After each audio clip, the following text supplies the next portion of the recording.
terima kasih Bang Yul, ceritanya banyak sekali soal praktek-praktek, yang masih gimana pengambilan alat bukti, yang juga masih nggak clear gitu ya dalam KUHP kita, sehingga akhirnya dalam praktek, banyak sekali, tindakan-tindakan dari aparat penegak hukum yang kemudian sewenang-wenang karena adanya kekosongan bagaimana hukum acara pidana kita mengatur. Kemudian tadi soal yang paling penting juga yang tadi disinggung oleh Mbak Ijul adalah soal akses BAP. Nah, ini yang juga, menjadi ruang yang paling sulit sebetulnya yang bisa diakses oleh, tersangka terdakwa dalam hal, dalam konteks misalnya untuk pembelaan begitu ya, bagaimana si tersangka terdakwa mau mengajukan pembelaan ketika akses terhadap BAP-nya itu juga susah gitu. Dan ini yang tadi, juga di-highlight sama Bang Ijul bahwa dalam praktek itu, disebabkan juga pada KUHP kita dari segi regulasi, nggak ada kewajiban yang dibebankan untuk memberikan akses itu kepada para si tersangka terdakwa. Kemudian tadi banyak sekali juga cerita soal administrasi peradilan, bagaimana praktek-praktek pemanggilan tersangka dan terdakwa itu dia udah tidaklah sesuai dengan regulasi, juga tidak sejalan dengan, prinsip pemenuhan hak asasi manusia begitu. Nah, ini yang ke depan juga, perlu dipikirkan bagaimana mengatur, atau bagaimana memberikan perangkat hukum acara pidana kita ke depan mengantisipasi masalah administrasi peradilan yang, kita bisa sebut dengan cukup berantakan gitu ya dalam praktek akhirnya, karena absennya dari, hukum acara pidana yang mengatur soal itu. Kemudian, isu-isu yang lainnya tadi soal profesi ini dan pengamanan di lingkungan internal polisi ini, menjamin, proses pengawasan yang ada dalam internal institusi kepolisian dari Fernando Sinaga di kolom chat. Kemudian, dari Didik Kurniawan, apakah bisa dilakukan due process of law dengan asas peradilan cepat, sederhana, dan berbiaya ringan? Mungkin itu 2 pertanyaan untuk Mas Fariza ya. Kemudian, dari Wilton Amos, mungkin ini nanti buat Bang Eki kali ya, ada pertimbangan yang lebih tepat bagi kuasa hukum terkait pengajuan eksepsi dalam hukum pidana, karena kebanyakan kuasa hukum itu melakukan eksepsi atas dasar tidak dinampinginya tersangka ketika pemeriksaan atau atas dasar dakwaan tidak jelas. Tapi hakim justru, berpendapat proses pemeriksaan sudah sesuai dan terkait dakwaan tidak jelas diputuskan untuk terlebih dahulu dilanjutkan ke persidangan, dan apakah, dalam hukum acara alasan eksepsi kuasa hukum khususnya tidak didampingi terdakwa itu, merupakan satu kesia-siaan. Kemudian terkait pra-peradilan atas putusan bebas tidak jarang ditolak dengan alasan prosedur, mulai dari penyelidikan hingga persidangan dilakukan sudah sesuai. Padahal telah jelas terdakwa terpidana yang dinyatakan bebas berhak menuntut pemulihan nama baik, maupun secara material. Lantas apa yang mendasari kebanyakan pra-peradilan atas putusan bebas ditolak? Mungkin itu tadi untuk Bang Eki soal, kalau mau berbagi, pemahaman soal kenapa pra-peradilan akhirnya, masalahnya ada di mana nih, kenapa, atas putusan bebas itu ditolak. Lalu untuk, mungkin kayaknya Bang Ijul ya, apakah ada seorang direktur perseroan dinyatakan, tersangka padahal sedang ada upaya mediasi yang saat ini sedang berjalan dan sejalan dengan program Kapolri tentang penerapan RJ atau keadilan restoratif. Kami menduga ada penyalahgunaan kewenangan dan perlakuan tidak profesional oleh penyidik Polres. Upaya hukum apa yang bisa dilakukan dalam permasalahan ini? Ini soal bagaimana kita, menindaklanjuti gitu ya kalau ada penyalahgunaan kewenangan atau perlakuan yang tidak profesional begitu dari, penyidik. Kemudian ini masih terkait pertanyaannya soal, propam, untuk Bang Ijul, dapatkah, melakukan tindakan propam itu apakah bisa melakukan tindakan apabila penyidik kepolisian melakukan upaya illegally secured evidence? Ini ada di kolom chat. Mungkin, nanti untuk Bang Ijul bisa menjawab, pertanyaan tersebut. Kemudian untuk Mbak Asvin, ada juga di kolom chat dari Dana Diaksa Putra soal untuk melepaskan bantuan hukum ya, di pasal 55 KUHP. Apakah ini bersifat imperatif untuk tersangka? Bagaimana jika tersangka dalam hal ini menolak didampingi penasihat hukum? Dan karena ada pendapat bahwa jika tersangka memenuhi kriteria pasal 56 KUHP, maka wajib didampingi penasihat hukum walaupun tersangka menolak. Tapi di sisi lain ada yang berpendapat tersangka asas praduga tak bersalah dan bersifat inkuisitorial. Apakah bentuk tindakan pidana yang demikian merupakan bentuk persidangan yang ideal di Indonesia dan menghormati HAM? Apakah perlu mereformasi bentuk persidangan di Indonesia di mana hakim sebagai sitting magistrat, penuntut kursi saksi dan terdakwa tidak terletak di tengah-tengah, tapi di samping seperti di beberapa negara Anglo-Saxon. Ini agak general ya pertanyaannya, mungkin juga relevan, menarik kalau misalnya kita punya menggali pandangan juga dari para narasumber semuanya soal ini. Kemudian yang keduanya yang masih terkait juga apakah ada konsekuensi apabila segala tindakan dan tahapan dalam sistem peradilan pidana dibatasi dengan waktu yang pasti?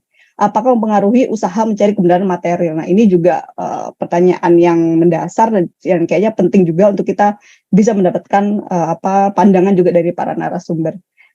Oke, mungkin kita mulai dulu dari Mas Farizal. Tadi ada 2 pertanyaannya, Mas. Silakan. Baik, terima kasih, Tita. Pertama soal propam ya. Apakah propam ini efektif dalam menjamin due proses, kemudian menjamin proses peradilan yang akuntabel, begitu ya. Jawabannya bisa Anda lihat di kasus Sambo. Ya kan? Itu paling mudah jawabnya. Secara desain memang kalau saya melakukan riset model pengawasan di masing-masing lembaga, setelah reformasi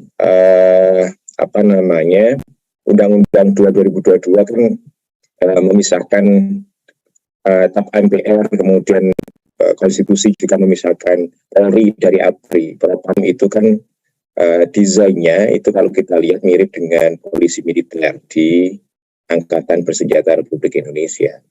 Makanya kemudian kita lihat model prosedur pemeriksaan di kepolisian pun juga mirip dengan model pemeriksaan di TNI. Ada ankumnya gitu kan, atasan yang berhak menghukum, yang punya diskresi yang luas, yang besar. Nanti mungkin bisa ditambahkan oleh Mas Julius ya, untuk menentukan ini sebenarnya kasus ini bisa disiplin, etik atau pidana. Sebesar itu gitu loh, seperti komandan kalau di TNI. Jadi ini sangat bermasalah menurut saya, karena kalau kita lihat di konvensi PBB tadi ya, proses penyidikan terhadap abusive yang dilakukan oleh para penegak hukum itu harus imparsial dan independen, begitu ya. Kita bisa misalkan contoh di Belanda. Di Belanda itu yang bertugas melakukan penyidikan dan kemudian penuntutan terhadap aparat yang abusif itu tidak di bawah kepolisian, tapi ada biro khusus di bawah Open Bar Ministry atau di kejaksaan. Memang ada ya biro khususnya. Ini yang kemudian kalau misalkan secara internal, memang kita bisa lihat di kasus Sambo ya, akhirnya propam yang harusnya mengawasi malah menutup-nutupi tindak pidana yang dilakukan oleh atasannya, begitu ya. Jadi saya kira memang PR-nya KUHAP. Nah ini KUHAP ke depan. Nah ini KUHAP ke depan harus mengatur tadi keluhan-keluhan teman-teman, prosedur terkait bagaimana jika ada fabrikasi evidence, pemalsuan bukti, kayak tadi yang dikeluhkan oleh Mas Julius, Mbak Asvin, kemudian temuannya Eki tadi, itu harus ada aturannya secara tegas, provisions-nya itu katanya UN Standard for Criminal Law Enforcement itu jelas harus ada provision-nya, harus ada artikelnya, harus ada aturannya. Siapa yang melakukan itu dan bagaimana caranya? Bagaimana mekanisme komplainnya? Itu harus ada. Di KUHP yang hari ini kan ada ya, Pak Eki ya, penyesatan bukti ya. Falsifikasi bukti sudah ada pasalnya kalau tidak salah. Itu tinggal harus ini pintu masuknya adalah dari pasal itu harus dijelaskan di KUHP. Konsekuensinya terhadap BAP, konsekuensinya terhadap proses persidangan. Apakah kemudian ini jadi BAP-nya batal demi hukum? Kalau ada fabrikasi alat bukti, jadi itu PR di KUHP kita ke depan. Karena pasti KUHP ini akan dibahas, pasti tidak mungkin tidak, tapi kapan disahkannya kita tidak tahu. Tapi kalau pembahasannya sudah pasti, karena KUHP sudah baru ini mensyaratkan ada KUHP yang disesuaikan, KUHP baru. Makanya yang perlu diadvokasi adalah ada pasal khusus yang memastikan prosedur terhadap aparat yang abusif dan konsekuensinya terhadap penanganan perkara. Jadi nggak kayak tadi putusan etiknya kemana, nggak berpengaruh pada putusan proses persidangan. Nah, itu kan kacau. Jadi saya kira PR-nya adalah advokasi pasal khusus. Kalau konteks hari ini udah susah, saya kira susah, kecuali ada KUHP ini ya. Dan saya kira ini perlu diadvokasi. Dan lembaga-lembaga siapa ya? Apakah itu harus ad hoc misalkan? Kalau kita juga nggak percaya jaksa, nggak percaya polisi, apakah itu ad hoc pemeriksaannya? Atau misalkan bikin lembaga baru seperti KPK misalkan, tapi khusus abusive kayak gitu ya, atau LPSK atau seperti apa, atau US Marshal kan seperti di Amerika. Ya kita bisa pikirkan model lembaganya, tapi jelas harus ada regulasi pasal yang tegas mengatur bahwa fabrikasi evidence atau misalkan penyesatan bukti itu harus dihukum dan berpengaruh pada, ya pasti harus berpengaruh lah. Kalau fabrikasi masa kemudian tidak berpengaruh pada pemeriksaan di persidangan, itu kan aneh gitu ya. Itu yang pertama. Kemudian yang kedua tadi apa? Soal teori, Mas, dari segi teoritis gitu ya, apakah bisa dilaksanakan due process of law dengan asas peradilan cepat, sederhana, dan berbiaya ringan? Iya, dari asas itu aja sudah kelihatan. Asas peradilan cepat,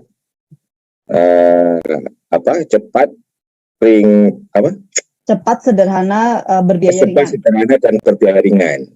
Speedy trial ya. Speedy trial itu hal yang wajar. Artinya ada hak asasi tersangka kalau misalkan diperlama kan begitu kan. Cuma kalau misalkan kemudian cepat, sederhana dan biaya ringan itu jadi bermasalah. Asas ini saya kira juga sudah bermasalah sejak lahir.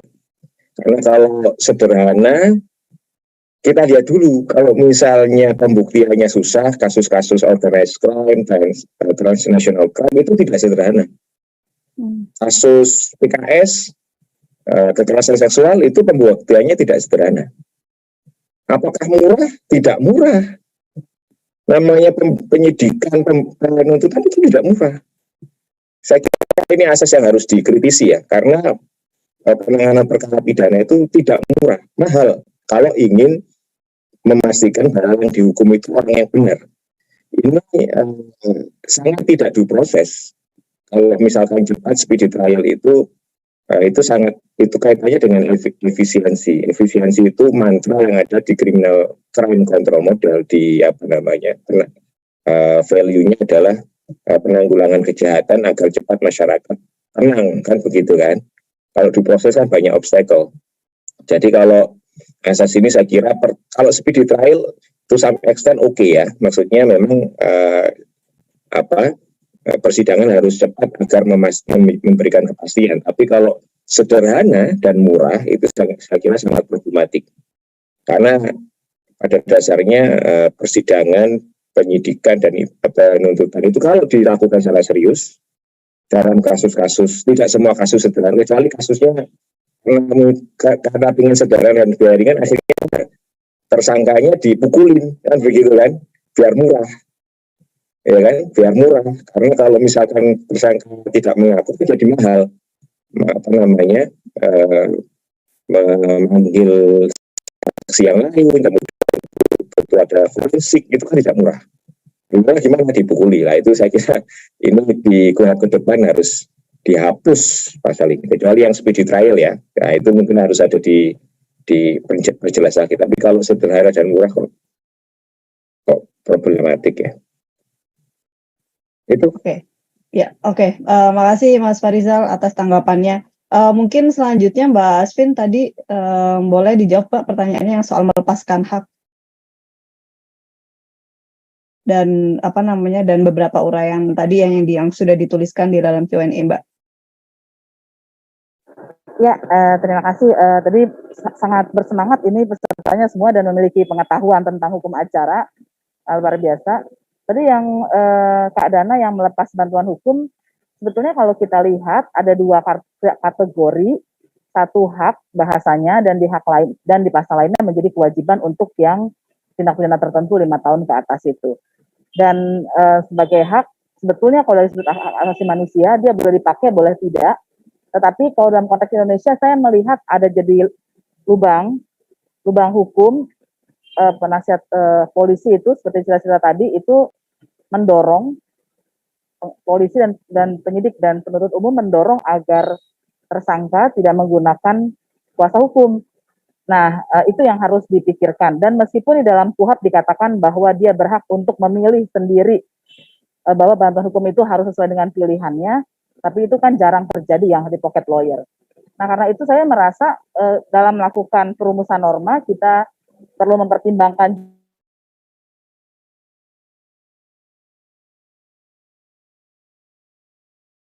Mbak Asvin. itu mungkin mungkin baiknya dia menjadi sebuah kewajiban, karena kewajiban tetap akan memberikan hak kepada orang, tapi dia bebas memilih sendiri, harus bebas memilih sendiri, dan kalau ada indikasi bahwa itu tidak bebas, maka pendampingannya itu tanda tangan di BAP atau dimanapun itu bisa digugurkan. Tadi dengan itu penyidik akan takut untuk menggunakan kuasa hukumnya mereka karena banyak yang ditemukan penyiksaan itu bantuan hukumnya ternyata hanya tanda tangan dan tidak mendampingi. Nah, kalau yang untuk kewajiban tentu saja itu tetap seperti itu. Nah, untuk yang tadi ada banyak pertanyaan, sebetulnya ada masalah pengawasan baik internal maupun eksternal. Kita sebetulnya nyaris tidak punya pengawasan eksternal untuk lembaga-lembaga penegak hukum. Untuk kepolisian, setidak-tidaknya Kompolnas itu bukan pengawas eksternal, karena ada ex officio 3 menteri, Menko, dan artinya dia ya setengah internal gitu ya, atau lebih parah lagi, dia juga bagian dari internal itu sendiri. Dan karena itu kalau kerjanya Kompolnas seperti itu masih banyak yang protes ya wajar, karena dia bukan pengawas eksternal dan tugas kita mendorong agar ada Kompolnas yang benar. Sebetulnya Kompolnas itu ada di TAP MPR ketika ada pemisahan TNI Polri 6 dan 7, saya lupa kalau nggak salah yang 6 tahun 2001. Dan di situ kalau saya tidak salah ingat Kompolnas itu harusnya berbentuk undang-undang. Terakhir Pak Adrianus Meliala itu mencoba membentuk perubahan Kompolnas dan dia menggunakan sistem Jepang sebelum akhirnya dia dikriminalisasi ya. Karena kepleset ngomong di sebuah talk show, sebetulnya nggak kepleset juga ya, Ijul nih tahu juga, Mas Eki juga. Nah itu, jadi berhentilah di situ sejak saat itu upaya untuk mereformasi Kompolnas. Dan kemudian Komisi Kejaksaan lumayan wewenangnya, cuma dia tidak bisa langsung menjalankan fungsi pengawasan eksternalnya, dia harus memberitahu dulu untuk kali pertama, baru setelah tengah waktu tertentu baru bisa berjalan. Tapi kewenangan paling utuh ada di Komisi Kejaksaan, termasuk tidak bisa dipidana. Nah, Komisi Yudisial tentu saja hanya bisa mengadili berdasarkan perilaku hakim dan dia tidak bisa masuk ke putusan. Itu yang menjadi masalah. Meskipun kita melihat bahwa Bawas Mahkamah Agung itu berupaya dengan baik untuk beberapa kasus dan cepat, meskipun mereka tidak bisa saya lihat laporan tahunannya tidak mau mengumumkan nama hakim yang kena sanksi ya. Jadi pengadu juga mungkin bingung. Apakah pengaduan saya sudah ditindaklanjuti? Padahal jangan-jangan ditindaklanjuti. Nah, yang kemudian kalau begitu kita bisa melakukan apa? Sebetulnya Indonesia adalah negara pihak dari berbagai kovenan dan konvensi internasional yang meskipun banyak, hampir semuanya itu tidak membuka. Indonesia tidak mau membuka individual komplainnya, tapi kita bisa menggunakan mekanisme yang lain. Jadi sebetulnya menggunakan mekanisme internasional dalam banyak kasus menunjukkan cukup efektif kasus-kasusnya, kecuali mungkin untuk kasus Papua ya, makar yang sangat keras sekali dipertahankan oleh pemerintah Indonesia. Dan pertanyaan saya pikir itu jadi penting sebetulnya tetap melakukan laporan ke Komnas HAM dan lain-lain, meskipun kita tahu mungkin tidak akan ada gunanya, agar setidak-tidaknya ada data bahwa penyiksaan di Indonesia selama tahun ini terjadi begini. Jadi setidak-tidaknya itu bisa menjadi alat advokasi selanjutnya. Nah, untuk Pak Ibnu Fajar, posisi saksi, ya saya merasa begini, itu kan semua ada sejarahnya ya, dan kemudian ada teori-teori baru termasuk hukum tentang dekolonisasi yang melihat bahwa sistem hukum yang ada sekarang adalah kolonisasi, hasil dari kolonisasi dan lain-lain, dan itu rumit sekali bicara seperti itu. Tapi yang mau saya katakan, setidak-tidaknya yang bisa kita petik dari sana adalah melihat yang substantif, bukan dalam konteks simbol, meskipun saya tahu simbol punya makna juga, dan simbol tadi yang disampaikan kan sebetulnya mencirikan suatu sistem cara berpikir juga. Nah, karena itu mungkin kita harus lebih mengarus utamakan hak asasi manusia, karena sejak 1968 itu menjadi pilihan dari Indonesia, dan konsisten kepada itu termasuk dalam pembaruan KUHP. Kemudian tentang pembatasan waktu, yang pasti harus dibatasi adalah penahanan, karena itu tidak masuk akal. Di luar negeri itu 3 hari, dan dia harus segera dihadap, misalnya 1 hari atau sampai 3 hari, dia harus segera dibawa ke depan hakim untuk dinilai keabsahan penahanannya. Itu yang harus kita lakukan. Dan sebetulnya KUHP itu secara halus sudah mengatakan bahwa berkas perkara itu ke kejaksaan hanya bisa 1 kali, hanya bisa dikembalikan 1 kali lagi, dan kalau tidak bisa, sebetulnya tidak bisa. Cuma tidak ada pernyataan tidak bisa, sehingga itu dimanfaatkan. Dalam kasus Abraham Samad itu bisa 5 kali dibolak-balik, akhirnya penuntut umumnya nggak enak juga gitu kan. Begitu juga dalam kasus Novel Baswedan. Nah, jadi lagi-lagi soal pembatasan waktu, kadang-kadang membatasi waktu bisa merusak substansi, tapi kalau untuk penahanan itu jelas sangat substansial. Terima kasih. Oke, terima kasih Mbak Asvin atas tanggapannya. Mungkin selanjutnya ke Bang Ijul dulu, boleh Bang? Soal tadi pertanyaannya ya, soal kalau ada dugaan penyalahgunaan kewenangan dan perlakuan tidak profesional oleh penyidik Polres, kemudian upaya hukum apa yang biasa bisa diambil, mungkin dari perspektif Bang Ijul juga yang kerap mendampingi melakukan pendampingan soal ini, kemudian soal tadi ya fungsi Propam untuk menindak upaya illegally secured evidence. Silakan Bang. Ya, untuk yang tadi soal kalau pelanggaran itu kita mesti bikin klaster tadi tuh. Makanya saya coba menggunakan pemahaman umum ya, bahasa yang sederhana. Kita klasterin dulu. Kalau dia pelanggarannya misalnya administrasi, maka kita bisa ke Ombudsman RI. Apakah itu terjadi maladministrasi? Dan ternyata apakah maladministrasinya dilakukan dengan sengaja ya, ataupun dengan cara yang rekayasa untuk mempengaruhi substansinya. Nah, itu juga mesti diperhatikan.